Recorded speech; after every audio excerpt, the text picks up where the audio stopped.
Hi అండి, ఎంతో టేస్టీగా ఉండే దొండకాయ కొబ్బరి ఫ్రై అండి. చాలా బాగా చేశాను.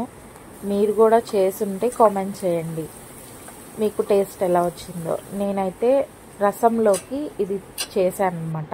చాలా బాగుంది. సాంబార్లో కూడా బాగుంటుంది ఫ్రై నంచుకోవడానికి. నేనైతే దొండకాయలు ఫ్రెష్ దొండకాయలను తీసుకున్నాను. కొన్ని పండిపోయి ఉంటాయి, సో అవి అవాయిడ్ చేసి ఫ్రెష్గా ఉన్నాయి అయితే బాగా టేస్టీగా ఉంటుందని చేశానండి. చాలా బాగుంది. ఫస్ట్ అయితే తాలింపుకి మనము ఇవి రెడీ చేసుకోవాలి.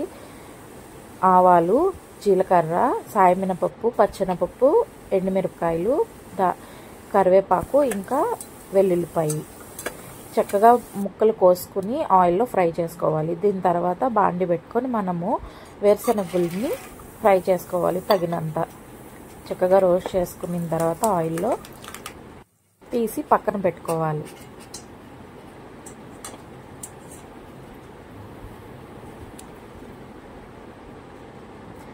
మనం తాలింపు కోసం రెడీ చేసుకున్నవన్నీ వేసుకుని చక్కగా రోస్ట్ చేసుకోవాలండి. నేను దొండకాయలకి హాఫ్ కేజీ దొండకాయలకి హాఫ్ కొబ్బరిని తురుముకున్నాను. కొబ్బరి ఈ తాలింపులో వేసుకుని ఒక 5 minutes అట్లా రోస్ట్ చేసుకొని తగినంత సాల్ట్, కారము, ఇంకా పసుపు వేసుకోవాలండి. చక్కగా రోస్ట్ చేసుకోవాలి దీన్ని కూడా. ఆ తర్వాత మనం వేయించి పెట్టుకున్నాం కదండి దొండకాయల్ని, వేరుశనగుల్ని, వీటిని దీంట్లో యాడ్ చేయాలన్నమాట. అసలు ఎంత బాగుందో అంటే అంత బాగుందండి. టేస్ట్ అయితే సాంబార్లోకి కానీ అండ్ ఇంకా రసంలోకి కానీ చాలా టేస్టీగా ఉంటుంది. మీరు కూడా ట్రై చేసి నాకు కామెంట్ చేయండి ఎలా ఉందో. ప్లీజ్